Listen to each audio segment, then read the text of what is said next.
나는 전능하신 아버지 하나님, 천지의 창조주를 믿습니다. 나는 그의 유일하신 아들, 우리 주 예수 그리스도를 믿습니다. 그는 성령으로 잉태되어 동정녀 마리아에게서 나시고 본디오 빌라도에게 고난을 받아 십자가에 못 박혀 죽으시고 장사된 지 사흘 만에 죽은 자 가운데서 다시 살아나셨으며 하늘에 오르시어 전능하신 아버지 하나님 우편에 앉아 계시다가 거기로부터 살아있는 자와 죽은 자를 심판하러 오십니다. 나는 성령을 믿으며 거룩한 공교회와 성도의 교제와 죄를 용서받는 것과 몸의 부활과 영생을 믿습니다. 아멘. 다 함께 찬송가 455장 주님의 마음을 본받는 자 찬양하시면서 하나님께 영광 올려 드리시겠습니다.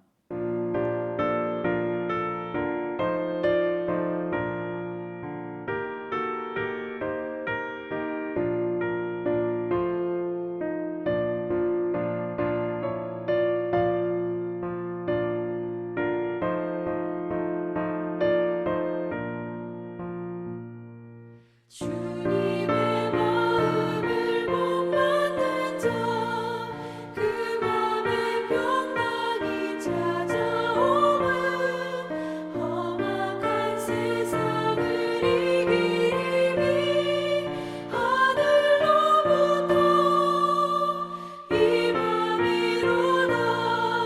주님의 마음 본받아 살면서 그거룩하신 나도 이루리.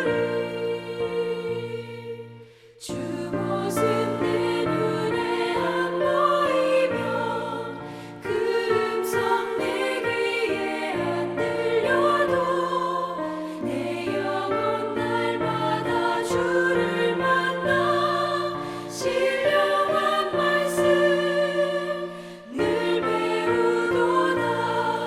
주님의 마음 본받아 살면서 주님의 거룩하신 나도 이루리. 가는 길 거치고 험하여도 내 맘에 불평이 없어짐은 십자가 고난을 이겨내신 주님의 마음 본받음이라. 주님의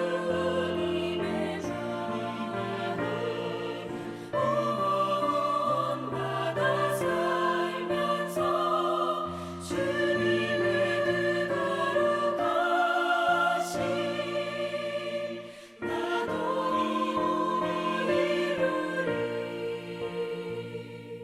주 예수 세상에 다시 오실 그날의 무성도 변화하여 주님의 빛나는 그 형상을 다 함께 보며 주 찬양하리.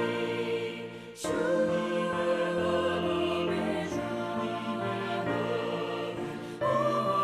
본받아 살면서 주님의 거룩하신 나도 이루리. 오늘 함께 나누실 하나님의 말씀은 갈라디아서 2장 1절에서 10절까지 말씀입니다. 제가 봉독해 올리겠습니다. 14년 후에 내가 바나바와 함께 디도를 데리고 다시 예루살렘에 올라갔나니 계시를 따라 올라가 내가 이방 가운데서 전파하는 복음을 그들에게 제시하되 유력한 자들에게 사사로이 한 것은 내가 다름질하는 것이나 다름질하는 것이 헛되지 않게 하려 함이라. 그러나 나와 함께 있는 헬라인 디도까지도 억지로 할례를 받게 하지 아니하였으니 이는 가만히 들어온 거짓 형제들 때문이라. 그들이 가만히 들어온 것은 그리스도 예수 안에서 우리가 가진 자유를 엿보고 우리를 종으로 삼고자 함이로되 그들에게 우리가 한시도 복종하지 아니하였으니 이는 복음의 진리가 항상 너희 가운데 있게 하려 함이라. 유력하다는 이들 중에 본래 어떤 이들이든지 내게 상관이 없으며 하나님은 사람을 외모로 취하지 아니하시나니 저 유력한 이들은 내게 의무를 더하여 준 것이 없고 도리어 그들은 내가 무어 할례자에게 복음 전함을 맡은 것이 베드로가 할례자에게 맡음과 같은 것을 보았고 베드로에게 역사하사 그를 할례자의 사도로 삼으신 이가 또한 내게 역사하사 나를 이방인의 사도로 삼으셨느니라. 또 기둥같이 여기는 야고보와 게바와 요한도 내게 주신 은혜를 알므로 나와 바나바에게 친교의 악수를 하였으니 우리는 이방인에게로 그들은 할례자에게로 가게 하려 함이라. 다만 우리에게 가난한 자들을 기억하도록 부탁하였으니 이것은 나도 본래부터 힘써 행하여 왔노라. 아멘. 이제 조금 있으면 우리 민족의 대명절 추석이 다가오지요. 그동안 바쁜 일상에 얽매여서 못 뵈었던 친척들과 또 부모님을 만나고 함께 이야기할 수 있는 너무나 귀한 시간이라고 생각을 합니다. 그런데 너무나 안타깝게도 이번 추석은 코로나19로 인해서 정부에서도 최대한 멀리 이동하는 것을 좀 자제해달라고 권유하고 있기 때문에 많은 분들이 그냥 조용히 지내실 것 같은 그런 생각이 들지만 어쨌든 고향을 갈 수 있다라는 기대감은 우리의 마음을 따뜻하게 하고 또 설레게 하는 것 같습니다. 오늘 말씀에도 그들의 고향을 방문하는 사람들을 우리가 발견할 수 있는데요. 바로 사도 바울과 바나바 그리고 디도입니다. 사도 바울은요 예루살렘을 방문한 지 14년 만에 바나바와 디도를 데리고 다시 그곳을 찾게 돼요. 굉장히 감회가 새로웠겠죠. 어쩌면 사도 바울에게 있어서 예루살렘은 크리스찬들을 핍박하고 해코지하던 곳이었지만 동시에 예수 그리스도를 인격적으로 만나고 새로운 인생을 살게 된 지역이었으니까요. 굉장히 마음이 설레고 또 감동이 되었으리라 생각합니다. 제가 예전에 만난 분 중에는 자신이 정말 힘들고 고통스러울 때 힘든 시기를 겪을 때에 그분은 고향을 찾아가신다라는 거예요. 그리고 그곳에 있었던 추억을 떠올리면서 힘을 얻는다라고 말씀하시는 것을 들은 적이 있습니다. 여러분 우리도 그럴 때가 있잖아요.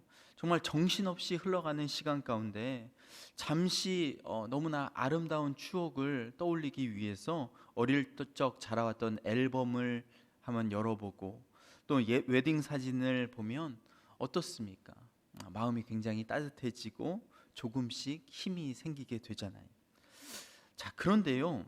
오늘 말씀 가운데 사도 바울이 예루살렘을 간 것은 사실 아름다운 추억을 되살리고 향수에 젖고 아름다운 사람들을 만나기 위함이 절대로 아니었습니다. 내적 추억을 회상하고 부모님과 재회하기 위해서 그곳에 간 것이 아니라 오히려 죽음을 각오하고 위험을 무릅쓰고 그곳에 갔음이 분명합니다. 자신을 시기하고 죽이려고 하는 유대인들이 너무나도 많이 있었기 때문에 자칫 잘못하면 생명을 담보로 한 방문이었을지 모르겠어요. 여러분 그러면 궁금하시죠? 왜 사도 바울은 그렇게 위험한 곳에 예루살렘에 가야만 했을까? 오늘 말씀 2절에 보시면 계시를 따라라고 말씀을 하고 있습니다. 자, 이 부분을 좀 더 구체적으로 살펴보시겠습니다. 사도 바울이 예루살렘을 방문하는 것은요 총 4차례에 걸쳐서 이루어졌습니다. 첫 번째는 바울이 회심한 직후였고요. 두 번째는 심각한 가뭄으로 예루살렘 성도들이 이렇게 고통을 받고 있었기 때문에 그들을 돕기 위함이었고요. 셋째는 사도행전 15장에 언급되어 있는 예루살렘 공회 때였습니다. 그리고 마지막으로 로마로 압송되기 위하여 체포된 상태로 방문을 하게 되지요. 자, 그러면 여러분 질문입니다. 오늘 갈라디아서 2장에 나와 있는 예루살렘 방문은 몇 번째 방문에 해당할까요? 여러분 한번 맞춰 보세요. 대부분의 신학자들은요, 두 번째 방문이라고 이야기를 합니다. 즉 사도 바울이 AD 32년경에 예수님께서 십자가에 돌아가시고 부활하신 지 얼마 되지 않아 회심을 하게 되잖아요. 그 이후 3년이 지난 34년경에 1차 예루살렘을 방문하여서 베드로와 함께 시간을 보내게 되고요. 그리고 나서 오늘 갈라디아서 2장에 언급된 이 방문을 하게 되었다라는 것입니다. 그런데 오늘 1절 말씀에 보시면 이 방문에는 문제가 있었어요. 그것은 물론 예루살렘에서 자신을 시기하고 죽이려고 하는 유대인들이 있었다라는 부분도 그것이지만 더 큰 문제가 있었는데 그것은 바로 디도를 예루살렘으로 데리고 갔다라는 점입니다. 사도 바울은 장차 그레데 섬에 있는 교회 목회자로 열심히 일할 하나님의 종 디도를 데리고 예루살렘 교회를 방문하게 됩니다. 그런데 문제가 있었어요. 문제가 있었는데 이 디도가 할례를 받지 않은 헬라인이었다라는 점이었습니다. 당연히 바리새파 유대인들은 이 부분에 대해서 문제를 삼았고요. 모세 율법에 따라서 그에게 할례를 행해야 한다라고 강력하게 주장을 했던 것입니다. 원하지 않은 상황이 일어나게 되리라는 것을 사도 바울은 누구보다 더 잘 알았을 거예요. 율법의 전문가였지 않았습니까? 가말리엘 문화생이었고요. 그런데 왜 굳이 자신에게도 그리고 이 디도에게도 힘든 일이 일어날 것이라는 것을 알았을 텐데 그와 함께 예루살렘에 갔을까? 아까도 말씀드렸지만 바로 주님의 계시가 그곳에 있었기 때문이라는 것입니다. 특별히 그가 생각하기에 지금 예루살렘으로 가면 정치적이나 아니면 선교적인 후원자가 생기기 때문에 뭔가 그에게 상황적으로 유리한 부분이 있기 때문에 예루살렘으로 향하는 것이 절대로 아니었다라는 겁니다. 그가 디도와 함께 예루살렘으로 간 것은 정말 딱 한 가지 이유, 주님의 계시 때문이었다라는 거예요. 여러분, 그러면 여기서 질문을 한 가지 던져야 되지요. 주님의 계시가 무엇을 의미하는 것인가? 여러분, 주님의 계시가 무엇입니까? 굉장히 어려운 질문이잖아요. 쉽게 말해서요, 여러분, 계시는요 주님의 나타나심을 이야기한다라고 보시면 되겠습니다. 주님의 현현을 가리키는 것이죠. 주님께서 음성을 통하여 사도 바울에게 당신의 마음을 나타내 보이신 거예요.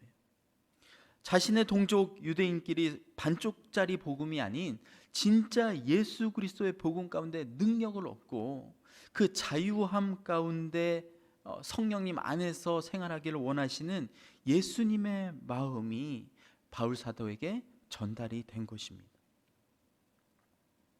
그래서 그 영혼들을 향한 불타는 사랑으로 자신이 위험한 상황 가운데 처할 수도 있고 디도 또한 공경을 심하게 받을 수 있지만 사도 바울은 그 주님의 계시에 따라서 예루살렘 교회를 방문한 것입니다. 사도 바울이 주님께서 주신 사명을 감당해내는 시간 동안에 그가 결정하고 나아가는 모든 방향이 주님의 계시 안에 있음을 우리는 성경 곳곳에서 살펴볼 수가 있습니다. 사도행전 16장 6절에서 7절 말씀에 보시면 성령이 아시아에서 말씀을 전하지 못하게 하시거늘 그들이 부르기아와 갈라디아 땅으로 다녀가 무시아 앞에 이르러 비두니아로 가고자 애쓰되 예수의 영이 허락하지 아니하시는지라. 예수의 영이 허락하지 아니하셨다. 물론 이것을 정확하게 어떻게 해석하느냐에 따라서 문맥이 달라질 수 있지만요, 저는 예수님이 짠 나타나셔서 절대 너희들 그리로 가지 마 이렇게 말씀하셨다라고 생각하지는 않습니다. 그러면 어떻게 주님께서 계시하셨을까요? 사도 바울에게 비두니아 지역으로 향하여 그 지역에 있는 영혼들에게 복음을 강력하게 전할 수 있는 그 마음을 허락하지 않으셨다라는 거예요. 사도 바울에게 특별히 그들을 향한 애타는 마음, 갈급한 마음을 주시지 않으시는 거죠. 그래서 그날 밤 잠자리에서 꿈을 꾸었더니 한 가지 환상을 보게 됩니다. 마게도냐 사람이 다가와서 제발 건너와서 우리를 좀 도와달라는 간곡한 요청을 하게 되잖아요. 그것을 통해 사도 바울은 강한 확신을 갖게 됩니다. 주님의 마음이 마게도냐 지역에 있는 사람들에게로 먼저 향하는구나. 그 지역으로 나도 가야겠다. 마음을 먹게 되는 거죠. 다시 말씀드려서 주님의 계시는 사도 바울에게 그들을 향한 마음을 완전히 부어주심으로 정말 감당이 안 되는 마음을 부어주셔서 그들을 위해 사도 바울이 기도하게 하시고 준비하게 하시고 그 영혼들을 위하여 나아가게 하시는 것입니다. 또 다른 예는 사도행전 20장 22절에서 24절에서 볼 수 있습니다. 보라, 이제 나는 성령에 매여 예루살렘으로 가는데 거기서 무슨 일을 당할지 알지 못하노라. 오직 성령이 각 성에서 내게 증언하여 결박과 환난이 나를 기다린다 하시나 내가 달려갈 길과 주 예수께 받은 사명 곧 하나님의 은혜의 복음을 전하는 일을 마치려 하면은 나의 생명조차 조금도 귀한 것으로 여기지 아니하노라. 이렇게 말씀을 하고 있습니다. 성령님께서 말씀하시는 것은 오히려 예루살렘으로 가서는 안 된다라는 것이었다라는 거예요. 그곳에 환난이 기다리고 있으니 그 발걸음을 멈추라 성령은 말씀하셨다라는 것입니다. 그러나 사도 바울은 고백하지요. 이 복음을 증언하는 일을 마치려 하면은 나의 생명조차 귀한 것으로 여기지 아니하겠습니다. 주님이 주신 사명, 복음 전도자로서의 인생을 사는 것에 있어서는 그는 자신의 생명까지도 내어놓을 수 있다라는 거예요. 그러니 죽어도 주님께서 주신 이 복음을 향한 열정과 마음을 포기할 수가 없다라는 것입니다. 오늘 말씀 가운데 사도 바울이 두 번째 예루살렘을 방문한 것도 이와 동일하다고 보시면 됩니다. 주님께서 마음을 주셔서 그곳을 디도와 함께 방문을 하게 된 거예요. 힘든 일이 있을지라도 이방인을 향한 주님의 마음을 초대교회 성도들에게 함께 나누고 또한 상황적으로 매우 힘들고 곰핍한 그들을 돕고자 하는 마음에서 나온 것이라는 것입니다. 그래서 사도 바울은 이곳 예루살렘 교회에서 이 부분을 명확하게 하려고 최선을 다하는 거예요. 복음 안에서 율법을 완성하신 예수 그리스도의 구속 사역에 인하여 더 이상 할례를 받을 필요가 없다라고 피력을 했습니다. 즉 바울은 구속사에 있어서 온전히 믿음으로 구원을 이루는 그 부분에 대해서 강조를 하고 있다라는 거예요. 예수 그리스도의 십자가의 대속으로 인해 율법의 모든 요구가 이제는 다 채워졌으므로 이 십자가와 부활을 믿음으로 구원을 얻는 것이지 다른 어떤 행위나 율법으로 할례와 같은 표식으로 구원을 얻는 것이 절대로 아니다라고 강력하게 주장을 하고 있는 것입니다. 그리고 그렇기에 이 점을 더 강조하기 위해서 디도에게 할례를 베푸는 것을 반대한 거예요. 여러분, 왜 사도 바울이 디도를 할례 받지 않은 디도를 예루살렘 교회로 데리고 가려고 했는지 여러분 이제 좀 이해가 되시죠? 여기서 사실 굉장히 중요한 부분이 있는데요. 그것은 사도 바울이 디도에게 할례를 주는 것 자체를 반대한 것은 아니었다라는 점입니다. 왜냐하면요, 사도행전 16장 3절에 이렇게 기록되어 있습니다. 바울이 그를 데리고 떠나고자 할새 그 지역에 있는 유대인으로 말미암아 그를 데려다가 할례를 행하니 이는 그 사람들이 그의 아버지는 헬라인인 줄 다 알미러라. 여기 보시면 디모데라고 하는 사역자가 이제 언급이 되는데요. 그에게는 사도 바울이 할례를 주었다라는 거예요. 그 상황에 따라 할례를 동역자 디모데에게 받게 하였습니다. 그런데 오늘 말씀 가운데 사도 바울은 디도가 할례를 받는 거에 대해서 절대적으로 반대하잖아요. 어떻게 보면 사도 바울이 좀 줏대가 없는 거 아닌가. 그에게 정말 신학이 있는 거 맞나? 이런 생각조차 들지요. 그렇다면 사도 바울의 여러분 기준이 무엇이었을까요? 왜 어떨 때는 할례를 받게 하고 어떨 때는 할례를 받지 않게 할까요? 네, 정답은요, 주님의 말씀입니다. 주님의 계시, 주님이 주시는 마음이었다라는 거예요. 주님께서 그에게 이방인 사도로서 사명을 주시고 계속해서 이방인들을 구원해야겠다는 마음을 주시니 그것을 감당하는 것이 바울의 기준이었다라는 거예요.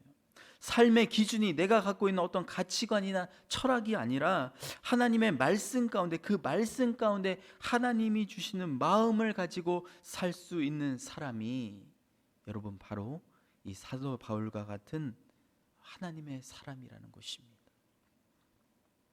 여러분 보통 우리는 어떤 기준으로 살아가고 있습니까? 내 형편과 처지에 맞게 하나님의 말씀과는 상관없이 살 때가 얼마나 많이 있습니까? 내가 생각하는 방식이나 형편이 이쪽이라면, 내 자녀가 원하는 삶의 스타일이 이곳이라면 우리는 하나님의 말씀도 무시하며 살아갈 때가 너무나 많이 있잖아요. 내가 생각하는 세계관과 하나님의 말씀이 상충될 때에 우리는 여러분 위험 부담이 적은 선택을 할 때가 너무나 많이 있다라는 거예요. 네, 그런데요, 오늘 이 예배에 참석하시는 우리 성도님들은 이제부터 우리가 예수 그리스도의 마음을 본받아 그 주님이 주시는 마음으로 살아가는 인생을 살았으면 좋겠습니다. 다른 것이 우리의 삶의 기준이 되는 것이 아니라 하나님의 말씀이 우리의 삶의 기준이 되는 거예요. 하나님께서 이렇게 말씀하시면 그 마음을 하나님께서 나에게 주셨다면 그 마음을 가지고 전진해 나아가는 것입니다. 위험 부담이 있을 수 있어요. 좀 어려울 수 있습니다. 그러나 기도하고 하나님의 말씀을 가지고 전진하는 거예요. 오늘 사도 바울처럼 전진해 나아가는 것입니다. 아이들이 하나님의 말씀을 가지고 살기를 거부할 때도 말씀을 가지고 그들에게 계속해서 그 말씀을 가지고 살아야 된다 이야기해주고 함께 예배 드리는 거예요. 여러분 그것이 정말로 올바른 크리스찬들이 이 세상 가운데 해 나가야 할 일이라는 것입니다. 코로나19 가운데 정말 얼마나 힘들고 어려운 그런 삶을 살고 계십니까? 이럴 때일수록 우리가 붙잡아야 할 것은 하나님의 말씀이라고 생각합니다. 성경 필사, 또 드라마 바이블로 성경 통독 여러분 계속 하고 계시죠? 근데 그것을 하는 데서 그치는 것이 아니라 그것 가운데서 정말 주님이 나에게 주시는 마음이 무엇인지 체크해 보는 거예요. 주님이 나에게 무엇을 하기를 원하시는가? 그 마음을 주셨다면 여러분 조금씩 하나하나 한번 행동에 옮겨 보십시오. 그러면 하나님께서 우리에게 날마다 귀한 간증거리를 주시고 우리의 삶 가운데 귀한 능력으로 또 복으로 함께해 주실 줄로 믿습니다. 오늘 또 이 말씀 가지고 승리하시는 여러분과 제가 되시기를 간절히 기도합니다. 기도하시겠습니다. 하나님 감사합니다. 코로나19 시대에 정말로 힘들고 어려운 삶을 살아가고 있는 우리 성도님들 주님께서 위로하여 주시고 오늘 사도 바울처럼 계시에 따라 움직인 그의 모습을 보며 우리도 도전을 받습니다. 이 시대에도 하나님의 말씀을 가지고 승리하는 우리 되게 하여 주시고 주님의 마음이 우리에게 전해져서 그 말씀 따라 인도함 받는 우리의 인생 될 수 있도록 주님 인도하여 주시옵소서.